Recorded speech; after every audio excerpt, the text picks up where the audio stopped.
একসময় একটি ছোট্ট শান্ত গ্রামে বাস করতেন এক বৃদ্ধ কৃষক, কিন্তু তার মনে শান্তি ছিল না। কারণ ছিল তার 4 ছেলে। দুঃখের বিষয়, তাদের মধ্যে বিন্দুমাত্র মিল ছিল না। সামান্য কথাতেই ঝগড়া, অহংকার আর রাগ, কেউ কারো কথা শোনে না। বৃদ্ধ কৃষক বহুবার বুঝিয়েছেন, কখনো স্নেহে, কখনো রাগে, কিন্তু কিছুতেই কাজ হয়নি। একদিন তিনি আর কিছু না বলে চুপচাপ একটি পরিকল্পনা করলেন। পরদিন সকালে তিনি 4 ছেলেকে ডেকে বললেন, আজ তোমাদের একটা ছোট পরীক্ষা নেব।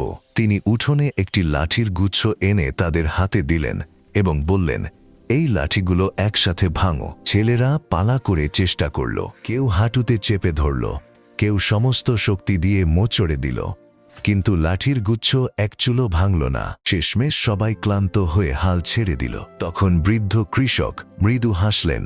তিনি লাঠিগুলো আলাদা করে 4 জনের হাতে দিয়ে বললেন, এবার একটি করে ভাঙো। এবার আর কোনো কষ্টই হলো না। মুহূর্তের মধ্যেই একে একে সব লাঠি ভেঙে গেল। বৃদ্ধ কৃষক শান্ত কণ্ঠে বললেন, দেখলে, যখন লাঠিগুলো একসাথে ছিল কেউ ভাঙতে পারেনি, কিন্তু আলাদা হতেই তারা দুর্বল হয়ে গেল। জীবনেও ঠিক তাই।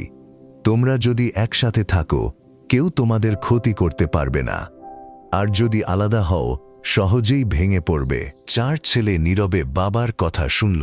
সেদিন তারা শুধু কয়েকটা লাঠির বিষয়ে নয়, বরং জীবনের এক গভীর সত্য শিখে নিল।